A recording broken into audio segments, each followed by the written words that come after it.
what's up you guys, the Curious Owl here, and today I am bringing you guys my September TBR.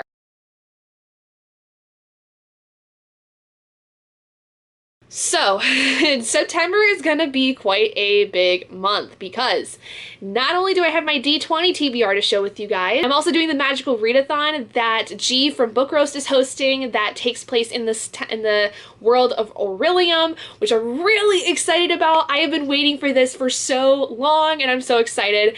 And on top of that, I am doing Bookoplothon this month. I'm gonna say I did my best to make this happen to where my books I had planned for the month worked well with each other, and I had to add a few other books on there because I wanted to hate myself, I guess. This is gonna be an interesting month. So basically how I decided this was I started off doing my Wheel of TBR for my D20 rolls as I normally do, and then it became I was gonna do the magical readathon, which some of the books I had picked that were gonna be head to head with each other actually would work for prompts for that, no matter if I got one or the other for my D20 ones.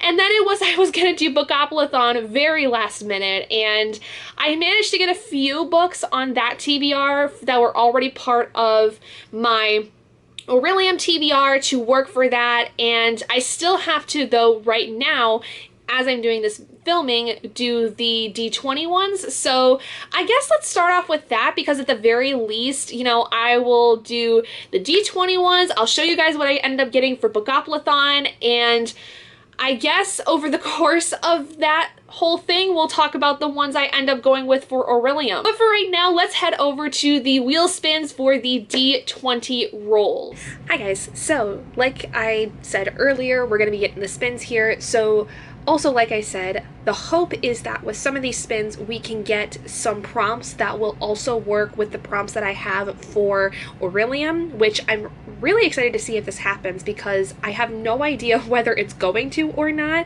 It's just going to really depend on if the wheel's going to be nice to me. Okay, so we are going to start with spin number 1, which is going to be a backlist book. Okay, so this is anything that I've had on my TBR for a while, like it's something that's basically a little bit older. Okay, so now let's do spin number 2,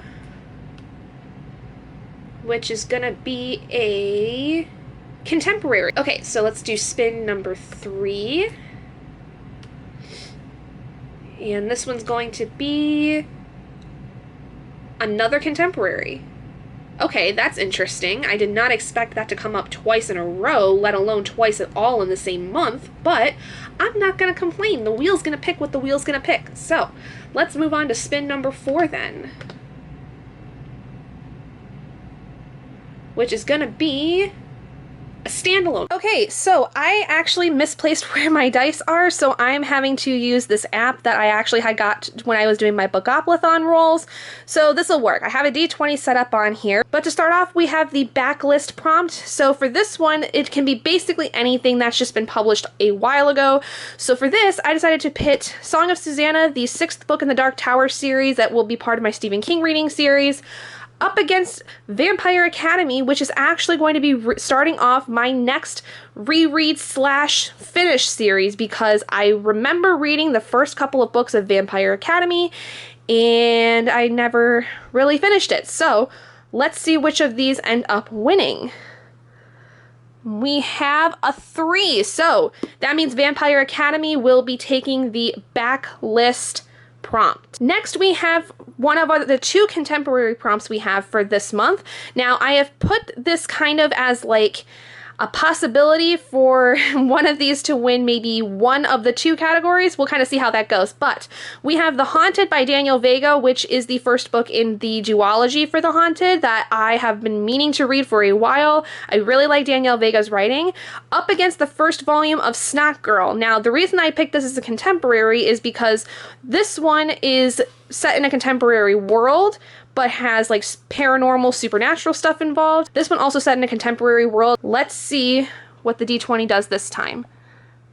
we get another 3. So that means Snot Girl Volume 1 is going to be the one for this first contemporary prompt. Now, I had decided that if in the event one of these didn't win, the sequel would be involved in the next contemporary round. So this time we have The Haunted versus Snot Girl Volume 2, and let's see what happens here. We have a 7, so I guess Snot Girl is going to have the first 2 volumes read, because again, this is below number 10, so we're going to read the first 2 volumes of Snot Girl this month. And now finally for the standalone round, we have The Wives of Henry VIII by Antonia Frazier. This is a book a friend of mine had let me borrow because she thought I would really like it when I was doing some research for a book that I am no longer working on, but she still thinks I should read it because she thinks it was really good and that I will enjoy it. Versus Shine Your Icy Crown by Amanda Lovelace. This is one of the poetry collections in Amanda Lovelace's series. It is a standalone because it's just a poetry collection. So let's see what the D20 does for us this time. And it is an 11. So that means that The Wives of Henry VIII is going to be the pick for the standalone prompt, which it's a bit of a chunker, so that's going to be interesting. And I do have the ability to DNF something if I don't like it, so I don't know how one's going to fare. But I hope I like it because this is one of my friend's favorite books. So let's see how that goes. So I have a dice counter on my phone. I do need to change it to make it so that I have 2 dice on here. And all right, so we are going to start off where I'm going to be starting from the ghost spot, which is right here. And just like in a game of Monopoly, that's kind of the idea. I'm only going to do 5 rolls because that's kind of the standard when it comes to Bookoplothon for Becca, and I think that's just a good jaunt worth of books, if nothing else. Hopefully I can get a couple on there from my already established TBR. I do have an idea for what I'm going to do for Community Shelf and the chance cards, but if I get to those, I will talk about it, but I'm not going to worry about it right yet just because I don't even know if I'm going to get those. But let's see where we end up. So we're going to do the first roll, which is an 8. So 8 spaces from go. 1, 2, 3, 4, 5, 6, 7, 8. Okay, so a book that deals with gods. Okay, so we're gonna go now with roll number 2, which is a 7. So 1, 2, 3, 4, 5, 6, 7. Okay, so a book that has a color in the title. And onto roll number 3, we get a 10. So 1, 2, 3, 4, 5, 6, 7, 8, 9, 10. Okay, so looks like time of day is important, or like dark light. Hey, roll number 4 ends up being a 5. So we get 1, 2, 3, 4, 5. A feed scroll. Oh, good lord. Okay. So this, you have to basically go through your social media, and like one of the first things that you see is going to be the book you pick, and this can be kind of open-ended whether like you have it or you don't. And finally, roll number 5 is a 9. So 1, 2, 3, 4, 5, 6, 7, 8, 9. Okay, so this one has to be the highest rated from my Goodreads shelf. So let's go over all of the books that I will be reading this month, starting off with at first the D20 ones, and if D20 books end up working into the other 2 readathon things I have, I will let you guys know. Otherwise, we'll kind of just go through them as we kind of saw them. So the first one, which was the winner for the backlist prompt for my D20 rolls, was Vampire Academy, the first book in the Vampire Academy series by Rochelle Mead. This is also actually the start, like I said earlier, of my reread slash finish series of this series, because I started the series with reading the first 2 books, I think, and then never continued, and so I would like to reread the first 2 books and then finally finish the series.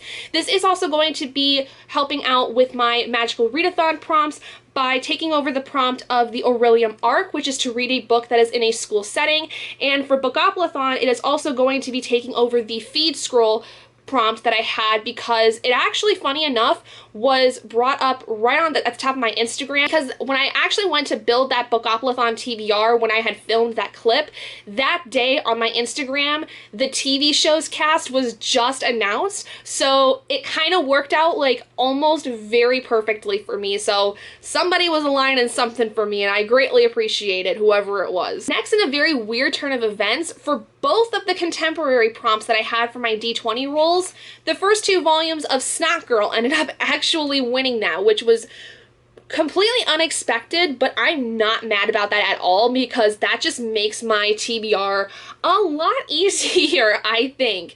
So that's exciting. So for the first contemporary prompt, obviously we have Snot Girl Volume 1, and then for the second contemporary prompt, we have Snot Girl Volume 2. Snot Girl Volume 1 is actually going to be helping me also with the Magical Readathon for the prompt of having my character be from an urban place, which was to read a book that was set in a city. And for Bookoplothon, Snot Girl Volume 1 is also helping me out by helping me with the color prompt I had rolled, because snot is technically like a shade of green that I can associate with. And finally, for the standalone prompt for the D20 rolls, the winner for that was The Wives of Henry VIII by Antonia Frazier. This is also, like I said, a recommendation and borrow from a friend of mine who said I should read it, and I'm kind of nervous about this one because it is fairly chunky. I mean, there's a lot of references toward the back, so like it's not really as long as it seems. I think the real story of it's like 430 some pages, and then like the rest of it is just references and notes and stuff.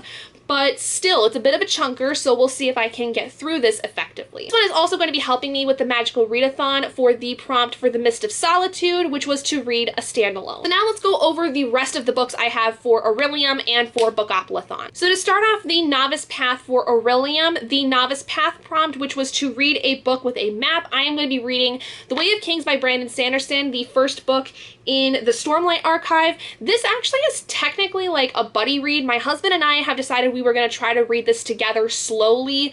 I'm going to try to read as much of it as I can. I'm not expecting myself to finish this at all because we wanted to do a bit of a slow read, but at the very least I would like to try to make some headway through it, and if it doesn't end up counting for Aurelium at all, that's fine. But this was the one I was going to pick for this prompt because it made the most sense. It was something I was going to already be trying to read as it was, and who knows, maybe in September we'll actually finish it together. I don't know. I'm going to try to take my time with it though, because my husband is a much slower reader than I am, and it's just going to be more important for me to enjoy my time reading it with him and talking about it with him than having it count for anything else in particular. So it just kind of happened that this was going to be a really good pick for this prompt if I somehow am able to finish this in September. For the prompt for the Ashthorn Tree, which was to read a tempting book, I decided to do Shine Your Icy Crown by Amanda Lovelace because I am very tempted to read this poetry collection. Amanda Lovelace is one of my most favorite poets. I love all of her collections very much. This was definitely a very tempting read for me, and I figured that because with my D20 rules, most of the books that would likely lose would still count for a lot of these prompts, so why not just pick ones that were going to work for one or both. For Ruin of the Sky, which is to read a book that has ghosts or kind of some kind of paranormal aspect about it, I did decide to go with The Haunted by Daniel Vega because Daniel Vega is very well known in some of the YA community about writing very paranormal stories, The Merciless being one of her most popular series. This is like a complete different duology, and honestly, I was kind of jazzed to be able to pick this one up. I'm pretty excited because not only is it short, but it's going to be a ride, and I'm really excited about it. Piggybacking off of that, for the prompt for Obsidian Falls, which is to read a thriller mystery book, I am going to be picking up the sequel to The Haunted, which is The Unleashed by Daniel Vega, because I have a distinct feeling if I read The Haunted, I'm going to really want to read The Unleashed like immediately after. It's also fairly short. Daniel Vega's books are very fast to fly through, and it was kind of just another similar scenario with the Snot Girl graphic novels where if one of them was going to win, then the sequel would be for the next contemporary prompt. So it just ended up working out pretty well. Next, for the Tower of Rumination prompt, which is to read a 5-star prediction, I decided to go with Song of Susanna, the 6th book in the Dark Tower series by Stephen King, which is also going to be getting through my Stephen King read for the month of September. This is going to be an interesting one. I am a little nervous. I really hope it's going to be 5 stars, but I'm not sure. I'm just throwing it at the wall as a 5-star prediction because I go into most of Stephen King's books thinking I'm gonna love them, and sometimes I do, sometimes I don't, so we'll see whether or not this does end up actually being 5 stars or not. Then for Carador, which is the continent that my character is going to be from, I'm not really 100% sure what I'm gonna name her. I have like the basics of this character, and I feel like I'd flesh her out a little bit more over the course of the readathon, but she is from an urban setting and she is from Carador. And for a character to be from Carador, your prompt is to have a book from an ongoing series, which for this one, I decided to go with The Marionettes by Katie Wismer. This is a brand new release from Katie Wismer, and she is a fellow booktuber. I've not read her 2 new adult romances as of yet, but I really did like her second poetry collection when it came out, and I have been following her for a long time and have been very excited for The Marionettes to come out. So when it did come out on August 24th, I jumped on the chance to buy this, and I decided I was going to try to throw it in somewhere in September if I could, and this worked out pretty well because this is the beginning of the Marionettes series by Katie. So I'm really excited to read this, and I'm really hoping I'm gonna love it. Finally, my character is an elf. So for a elf character, your prompt is to have a book that has moons or stars on the covers, and for this I picked up Descender Volume 1, which I'm really excited about. Jade from JD Ray Reads has said that this is a really good series, and I actually think that G from Book Roast, who is hosting the Magical Readathon, I think she even said Descender was really good. I do have the first 5 volumes of Descender and the first 2 volumes of the sequel series, Ascender, and I'm really excited to start this because I've just heard it's really, really good and kind of heart-wrenching. So, and again, it's another graphic novel to knock off. That makes it a lot easier for me on my TBR. And then let's go over finally the Bookoplothon prompts. So the first one was Gods, which is to read a book that has some kind of gods or religion or some kind of like cult-esque kind of idea. And for this, I ended up picking up The Marionettes by Katie Wismer for this because this is following a group of witches that are sworn to protect the vampires. So I have an idea that there's going to be either some religion involved or there's some kind of like cult-esque things maybe going on with this, and I just figured it would fit pretty well with that idea of gods, religion, cult ideas. Then for the time of day prompt, I did kind of cheat, not so much with this, because I did use the word dark from the Dark Tower series title for this to put Song of Susanna in here. And then finally, for the last prompt of Bookoplothon, and the last book that I will be talking about for this TBR is for my highest rated, and I ended up going with The Name of the Wind by Patrick Rothfuss. It is not a book I currently own as of yet, but I do have it available through Scribd because you were supposed to pick something that you already like had in possession that was on your TBR. I figured that because I can get this free through Scribd after having my subscription, basically, this almost kind of was like as if I was borrowing it from the library, but I'm paying for the library, that kind of a thing. So this was one, though, I was kind of nervous about because it is another big fantasy like The Way of Kings.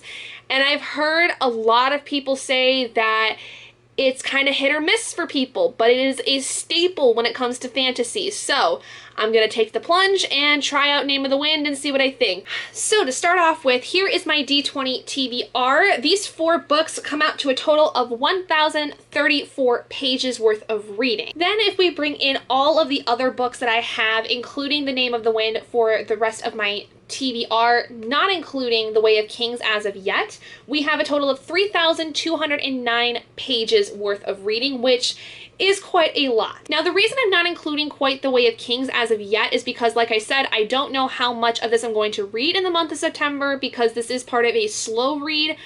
But I guess let's see what will happen if I do end up reading the entirety of this as well in September. So if I read this entire 1,252 page book in the month of September, which is highly unlikely, but if I end up doing that, I will read a total of 4,461 pages in the month of September.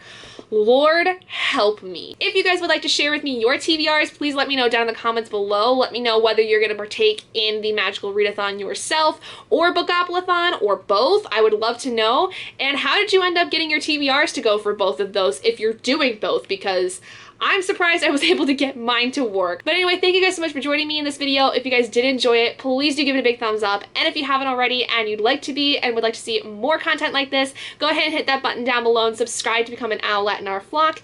And I will see all of you guys in my next video. Bye guys!